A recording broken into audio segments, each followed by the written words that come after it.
MP साहब से जानते हैं कि यात्रा का एक्सपीरियंस क्या है और भी बहुत सारी जुड़ी हुई बातें। तो ब्रजेंद्र सिंह जी, आपका सबसे पहले तो हरियाणा टॉक्स में स्वागत है। सत्संग जी, बहुत बहुत धन्यवाद आपको। और कैसे हैं आप? बढ़िया है, चल रहे हैं। अच्छा, मैं ना आपका नाम देख रहा था, ब्रजेंद्र सिंह जी। शायद ये कृष्णा का दूसरा नाम है। हाँ, संधि करो तो यही है, ब्रिज का इंद्र। ब्रिज का इंद्र, ब्रिज का राजा। अच्छा, नाम किसने दिया? नाम मेरे दादाजी ने। अच्छा। मेरे दादाजी को पसंद थे थोड़े से भारी भरकम नाम। तो मेरे ख्याल से उन दिनों शायद एक जाट राजा होते थे, ब्रजेंद्र सिंह नाम था मेरे ख्याल से उनका, तो उनको ये ख्याल आया। तो आपको ब्रजेंद्र सिंह नाम दे दिया। ब पे निकला था वैसे, वो जो पतरा देख के निकालते हैं, तो ब पे मेरे ख्याल से नाम ज्यादा होते भी नहीं। और हमारे हरियाणा में ना आपके नाम को जरूर मिस प्रोनाउंस करते होंगे, विजेंद्र, मतलब ब्रजेंद्र थोड़ा एकदम से निकलता नहीं है। वो उसको ठीक, उसकी स्पेलिंग भी ठीक करने में वो मेरी माँ की भूमिका है। अच्छा। वो हिंदी में अच्छी हैं थोड़ी, तो हमेशा उनका, मेरे पिताजी का नाम भी उन्होंने ठीक करा था। मेरे पिताजी भी बिरेंद्र लिखते थे। अच्छा, बिरेंद्र। तो फिर उसको बिरेंद्र करने में भी उन्हीं की भूमिका थी। तो इसी तरह से ब्रजेंद्र में खास तौर पे मुर्गे की टांग वाली री लगाना, ये तो हमारे यहाँ रिवाज कम ही है। फिर वो द्र बोलना अपने आप में एक समस्या है। हमारे यहाँ द्र का कॉन्सेप्ट ही नहीं है, दर बोलते हैं।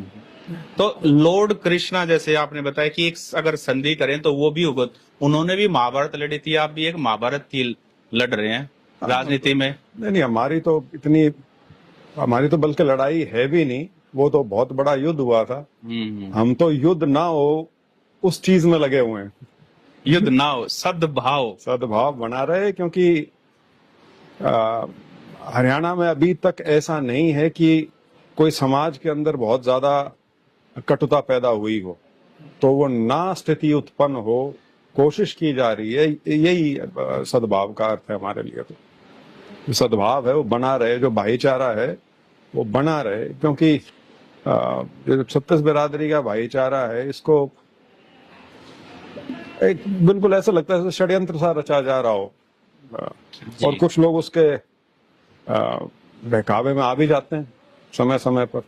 बाद में समझ में भी आता है कि शायद ये नहीं होना चाहिए था, गलत हो गया। लेकिन ये चीजें ऐसी होती हैं कि अगर एक बार घर कर जाएं या एक बार कुछ घटना घटित हो जाए तो उसके दूरगामी परिणाम होते हैं। इतिहास का मैं थोड़ा स्टूडेंट रहा हूं, तो कौन सी छोटी चीज कब कितनी बड़ी हो जाए, अगर उसको समय रहते ना रोका जाए, तो जब बड़ी हो जाती तभी पता लगता है। आपने इतिहास की बात की, मैं आपका गूगल पे पढ़ रहा था, विकिपीडिया में आपने BA honours Saint Stephen College से की है, फिर जेएनयू से मॉडर्न हिस्ट्री में किया है, फिर किंग्स कॉलेज भी आप लंदन भी गए हैं। तो हिस्ट्री में तो आपकी रुचि क्या, आप उसके तो आप एक्सपर्ट हैं। हाँ, मतलब मैं एक्सपर्ट नहीं, देखिए कोई भी सब्जेक्ट होता है ना, मेरा खुद का निजी मानना है कि एक तो होता है उसकी पढ़ाई, ठीक है, एकेडमिकली आपका सब्जेक्ट है, पढ़ना है, नंबर लेने हैं, क्वालिफाई करना है, ये वो। एक होता है एक सब्जेक्ट के लिए आप उसके लिए फील कर सकें। मेरे को बहुत पहले एक बात समझ में आई थी, पता नहीं किसने कही थी, मुझे ध्यान नहीं। कहते ब्रजेंद्र कभी सोच के देखना, जब हम हिस्ट्री को पढ़ते हैं तो कितने हल्के में पढ़ जाते हैं इतने बड़े बड़े लोगों के बारे में। कभी अपने पड़ोसी को ही प्रभावित करके देख लो, अगर अपनी बात से उसको मना सकते हो तो ये जो इतने बड़े बड़े लोग हुए हैं जिन्होंने चाहे सल्तनत बनाई हो, या समाज को साथ लेके चले हों, या बड़ी फौज का नेतृत्व किया हो, वो आदमी हल्के तो नहीं रहे होंगे। बिल्कुल नहीं रहे होंगे। तो मेरे को वहां से थोड़ा सा इतिहास का बोध उस नाते होना शुरू हुआ था। तो हरियाणा का भूगोल और हरियाणा के इतिहास से हमें क्या सीखना चाहिए, जो कुछ चल रहा है, जो कुछ हो चुका है? देखिए, हरियाणा एक चीज तो है, चाहे हरियाणा है या पूरा जो पुराने वाला पंजाब है, ये इस देश का वो हिस्सा है जो राजनीतिक तौर पे, सामाजिक तौर पे, आर्थिक तौर पे भी हमेशा प्रगतिशील रहा है। प्रगतिशील भी नहीं हो तो गतिशील जरूर रहा है जी। ये वो इलाका रहा है जहां हमेशा काल का घटनाक्रम जो है वो निरंतर चला है। चाहे वो महाभारत हो, चाहे वो हड़प्पा मोहनजोदाड़ो या सिंधु नदी सभ्यता हो, या सिंधु घाघरा कह लो, अब उसको घग्गर कह लो, जो भी आप उसको नाम देना चाहें। अब शायद उसको सरस्वती घग्गर कहना शुरू कर दिया। तो यहाँ पे हमेशा निरंतर कुछ ना कुछ चलता रहा है, और ये वो इलाका है जिसमें सबसे ज्यादा लोगों का आवागमन हुआ है उत्तर पश्चिम से। पूरी दुनिया से लोग जो हिंदुस्तान का रुख करते थे, वो इसी कॉरिडोर से सारे के सारे हिंदुस्तान में प्रवेश हुआ है। तो यहाँ अनेकों धर्म पनपे हैं, अनेकों पंथ पनपे हैं, अनेकों महापुरुष हुए हैं, और एक स्थिर ना बैठने की आदत है। वो ठीक है, एग्रीकल्चर है, और एग्रीकल्चर में स्थिरता अपने आप आ जाती है, लेकिन हमेशा जैसे मैंने कहा गति रही है इस इलाके में। एक लड़ाई चौधरी छोटू राम ने भी लड़ी थी, किसानों की लड़ी थी जी। और इसीलिए उनको आज जो पाकिस्तान है वहां से लेकर के पूरा पंजाब, चाहे उधर हो इधर हो, हरियाणा हो, यूपी हो, और भी काफी सारा इलाका है, किसानों के लिए लड़ी थी। आप उनकी फैमिली से आते हैं, उनकी लिगेसी आपके अंदर मतलब वो है, तो आपको पहली मेमोरी चौधरी छोटू राम के बारे में बचपन की कौन सी याद? आपको कब आभास हुआ कि मैं ऐसे परिवार, ऐसी लिनेज में आता हूँ? नहीं, वो आभास तो बचपन में नहीं होता। नहीं बचपन में, हालांकि मैं तो नीली कोठी में, मेरे शुरुआती जो 5-6 साल हैं वो नीली कोठी में बीते हैं, मेरी दादी जी के साथ रोहतक में। हाँ। तो लेकिन जब आप उस माहौल में होते हो, आपको नहीं एहसास होता कि आप कहाँ पल बढ़ रहे हो। हाँ, बीच बीच में कई बार मेरी दादी जी जरूर कहती थी कि तुमने नुआ ना सोचा, अगर मैं छोटू राम की बेटी हूँ। आप उस वेट को महसूस नहीं नहीं, बिल्कुल भी नहीं। वो तो बहुत बाद में पता लगना शुरू होता है। वो तो मैं आपको बताऊं, मेरे को अपने पिताजी का राजनीतिक वेट बहुत बाद में समझ में आना शुरू हुआ है। मेरे को उसी का नहीं आभास था, क्योंकि आपने तो पापा थे, वो पापा थे और राजनीति में हमको दूर रखते थे। कभी हमारा सीधा दखल नहीं था किसी भी हिसाब से। और तो वो तो हाँ, लेकिन ये है कि मेरा जो पहली बार रूबरू जो मैं सर छोटू राम से हुआ, वो मैं अपनी दादी जी के माध्यम से ही होता था। एक तो हर साल बसंत पंचमी पे छोटू राम पार्क में जलसा होता था, तो मैं जाता था, और मैं बहुत संकोच करता था स्टेज पे बैठने से। मैं हमेशा झिझकता था, लेकिन मेरी दादी जी क्योंकि होती थी, उनको हमेशा बुलाया जाता था। और तब मेरे छोटा था, लेकिन ये ख्याल तो आता था कि इतने लोग जो इकट्ठे हो रहे हैं, ये जिसके लिए इकट्ठे हो रहे हैं वो मेरे परदादा लगते हैं। तो लेकिन वो बचपन में आदमी उन चीजों की गहराई नहीं पकड़ पाता, वो तो बहुत बाद में समझ में आता। जब आप विदेश गए तो वहां का भी कोई वाक्य है चौधरी साहब के बारे में? ना, वो मेरा नहीं, मेरी बहन का है। अच्छा। मैं तो खैर लंदन में था, और वैसे भी मेरा तो जो कोर्स था वो मैनेजमेंट का था, पब्लिक पॉलिसी मैनेजमेंट का। लेकिन मेरी बेटी गई थी अभी, वो कैम्ब्रिज में एमफिल करने गई थी जी। तो वहां उसका 2 लोगों से वास्ता पड़ा था। एक तो पाकिस्तान के स्कॉलर हैं बहुत बड़े, मेरे को अभी उनका नाम ध्यान नहीं आ रहा। एक दिन उनको वैसे ही वो लाइब्रेरी में, एक्सप्रेस में खबर भी हाँ, वो फ्रंट पेज पे, वही वो उनको लाइब्रेरी में कहीं मिल गए थे। तो उनने आके पूछा तो उससे ये था कि बेटा पाकिस्तान से हो? हाँ, बोले नहीं, पाकिस्तान से तो नहीं, इंडिया से हूँ। तो कहते कहाँ से? करती ऐसे ऐसे जीन से हूँ। तो कहते फिर तो एक ही बात है। तो इस तरह से चर्चा शुरू हुई थी, और फिर जब उनको पता लगा कि ये सब छोटू राम के परिवार से है, तो फिर तो वो बहुत ही भावुक हो गए। बिल्कुल एक बेटी की तरह उसके साथ बर्ताव किया, और कई दिलचस्प किस्से भी उन्होंने उनको सुनाए, मतलब मेरी बेटी को सुनाए उन्होंने बहुत अध्ययन किया हुआ था सर छोटू राम के बारे में। वैसे वो जो हिस्टोरियन है वो लिखते हैं लाहौर के बारे में। अच्छा। तो उनको तो सर छोटू राम की कोठी का भी पता था, और वो सारी चीजें। तो ऐसे कई बार हो जाते हैं किस्से।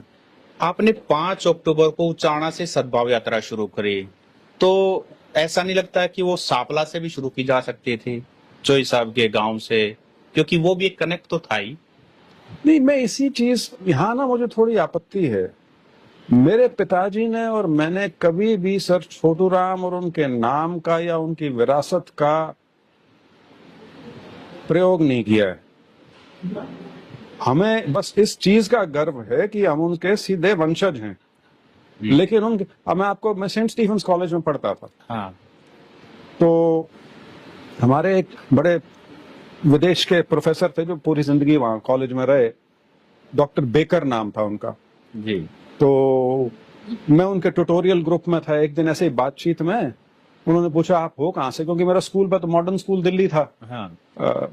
तो कहते उन्होंने वैसे ही पूछ लिया कि दिल्ली से ही है। मैंने कहा नहीं कि मैं वैसे तो हरियाणा से हूँ। तो कहता अच्छा एक और लड़का है हमारे पास, आपका जूनियर है। मैंने कहा अच्छा जी कौन है? कहता अरे वो सर छोटू राम का पड़पोता है।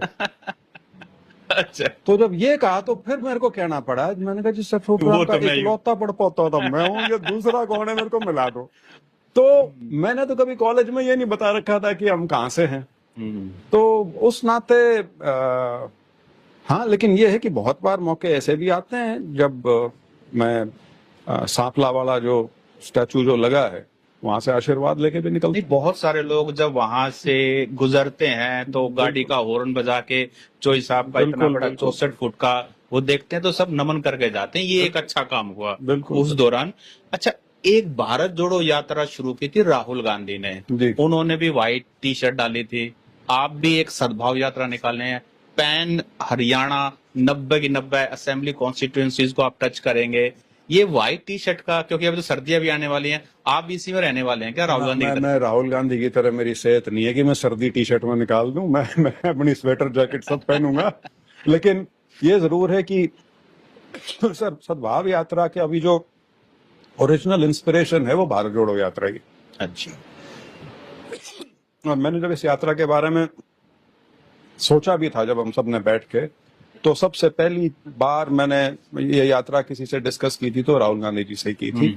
और मैंने उनको संज्ञान में लाया था और उन्होंने मुझसे उस बारे में पूछा कि क्या करना चाहते हो, कैसे करना चाहते हो। मैंने कहा जी इस तरह से है। उन्होंने मेरे को फिर 2-3 सलाह भी दी। अच्छा, मैं आपके साथ साझा ही करता हूँ। उन्होंने मुझे कहा कि एक वो सुनील दत्त जी ने भी यात्रा की थी, उसके भी वीडियोस वगैरह मिलेंगे, वो भी देखो एक बार। वो भी एक बहुत अच्छा प्रयास था जो किसी ने किया था। बॉम्बे से अमृतसर की थी मेरे ख्याल से जी। तो और एक फिर चीज ये कही थी कि यात्रा ऐसी हो कि किसी को चोट ना करे, ना पक्ष ना विपक्ष।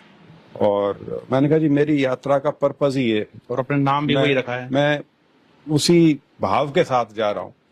तो उस तरह की बातें उनके साथ पूरा डिस्कस करके उसके बाद ही फिर मैंने औपचारिक रूप से इसकी घोषणा की थी। अदरवाइज उससे पहले हम लोगों से बात तो करते थे लेकिन घोषणा नहीं की थी। घोषणा हमने इसकी 20 अगस्त को ही की थी। लेकिन हरियाणा के लोग पॉलिटिकल लोग हैं, पॉलिटिकल सोच रखते हैं। अभी तक भी ये सवाल है कि हरियाणा में पूर्व मुख्यमंत्री हुड्डा साहब, अभी अपने SPCC के प्रधान जी राव नरेंद्र, उनमें से अभी तक कोई नहीं आया।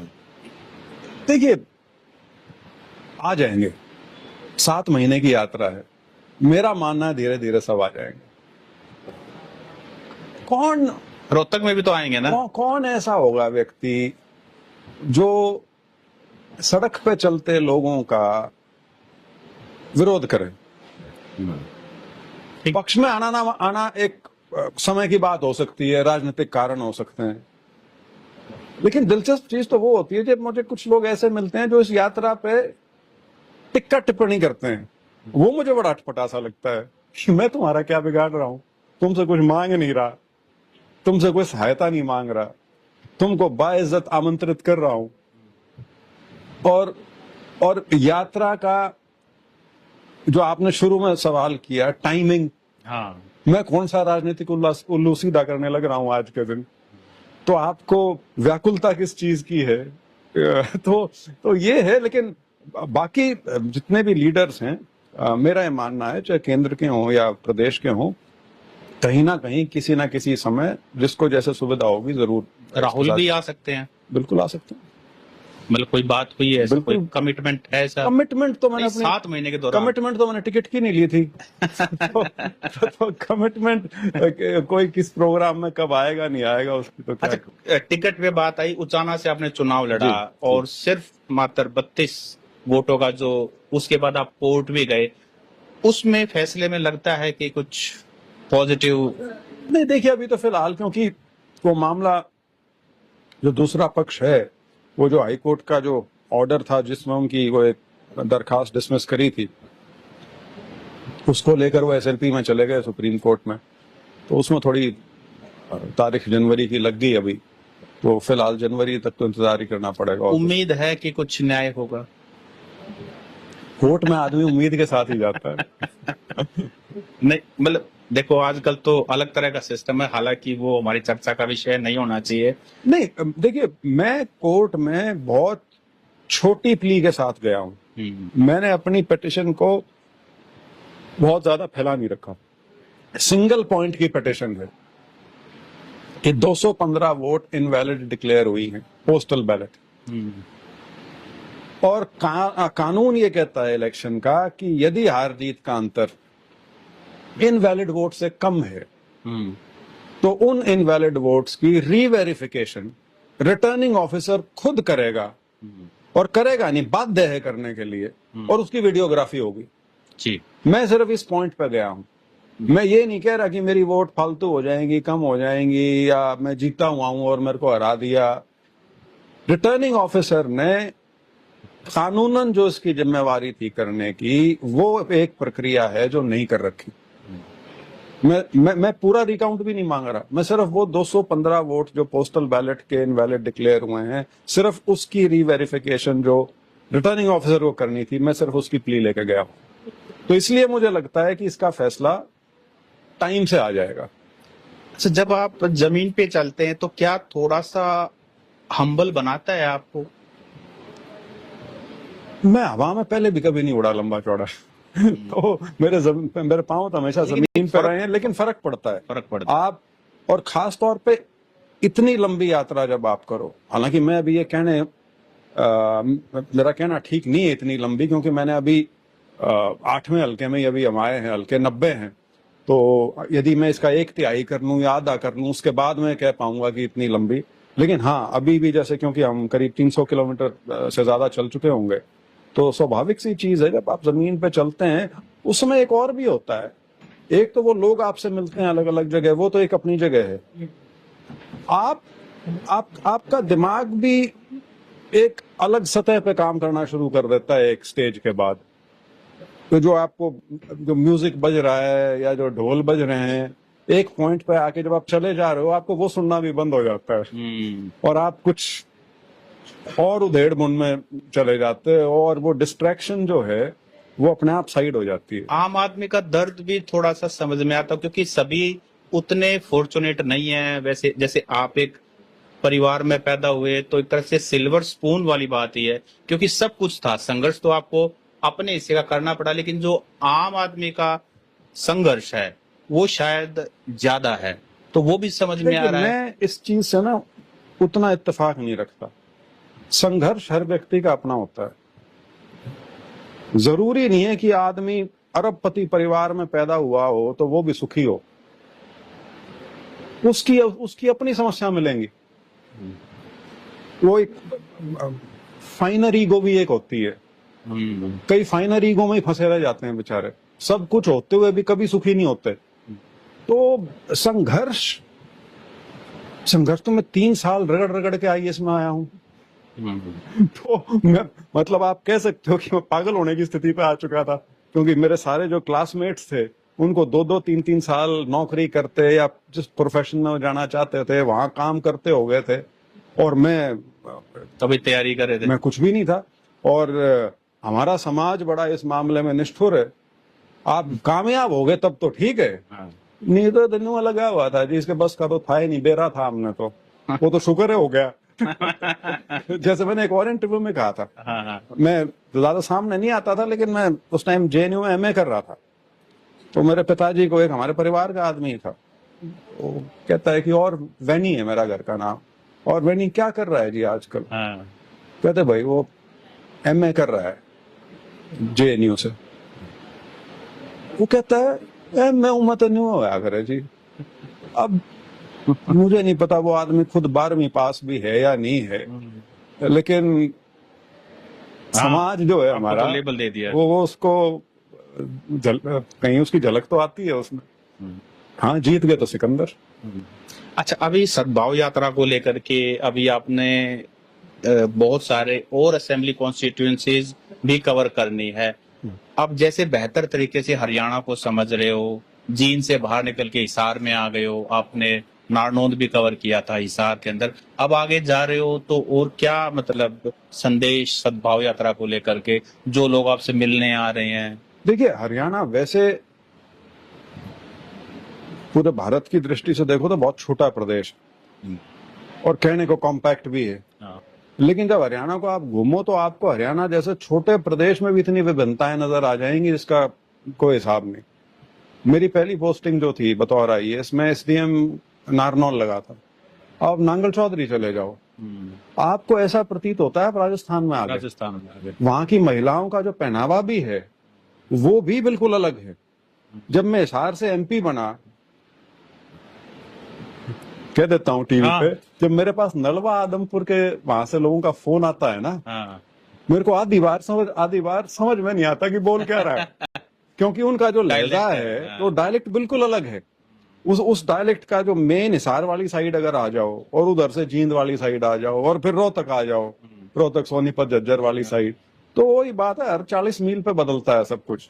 आप अंबाला साइड चले जाओ तो यही नहीं समझ में आती, पंजाबी बोल रहे हैं, हरियाणवी बोल रहे हैं, हिमाचली बोल रहे हैं, डोगरी बोल रहे हैं, कौन सी बोल रहे हैं, वहां का मिश्रण है सारा का सारा जी। तो डिस्कवरी तो बहुत होगी जब घूमेंगे। हालांकि अभी तक तो जो 8 हल्के मैं कर रहा हूं या इसके बाद के भी 6, वो तो वही हैं जो मेरे लोकसभा क्षेत्र के भी थे या जींद जिले के थे या जींद के आसपास के थे। तो इस इलाके से तो मैं वैसे भी वाकिफ हूँ, तो इसमें कोई वो डिस्कवरी वाली बात तो नहीं है। लेकिन इसके बाद सेकंड राउंड जब हम शुरू करेंगे जो नांगल चौधरी से शुरू होगा, नांगल चौधरी वो बेसिकली आपका भिवानी महेंद्रगढ़ लोकसभा, हाँ। वो आएगी उसमें पूरी, और फिर कलानौर, महम, बड़ौदा, गोहाना और इसराना, ये नेक्स्ट राउंड वाला है। तो वहां से एक अलग बेल्ट उसको आप कह सकते हो उस नाते जो जिससे गुजरने का मौका मिलेगा। समाज में यदि तनाव पैदा होगा, समाज में यदि एकजुटता नहीं होगी, तो आने वाले समय में इसका नुकसान सबसे ज्यादा या इसका खामियाजा सबसे ज्यादा जो है वो युवा पीढ़ी को उठाना पड़ेगा। तो इसकी जिम्मेवारी भी युवाओं की बनती है कि इस तरह की जो चीजें हैं, जो फिरका परस्ती जिसको हम कहते हैं, समाज में अफरा तफरी करने के जो कुछ लोग हमेशा जुगत में लगे रहते हैं, वो युवाओं को ही रोकनी है, आपकी बड़ी जिम्मेवारी है। लेकिन जो हमारे बड़े बुजुर्ग हैं, जो समझदारी का हाथ हमेशा रखते हैं ऊपर, उनकी भी इतनी बड़ी जिम्मेवारी है जितनी युवाओं की है। लेकिन क्योंकि युवा का जो मन है वो थोड़ा चंचल होता है, वो उसके भटकने का की संभावना थोड़ी ज्यादा रहती है। तो मेरा युवाओं से खास ये है कि सोशल मीडिया जरूर देखें, लेकिन उससे भी ज्यादा जरूरी है अखबार को पढ़ना शुरू कर दें, ताकि आपका जो एक सोचने का जो तरीका है, एक जो विचार है, उसकी अभिव्यक्ति किस प्रकार से हो सके उसको आप समझ पाएं और देख पाएं। धन्यवाद। Thank you sir. Thank you. क्या करेंगे?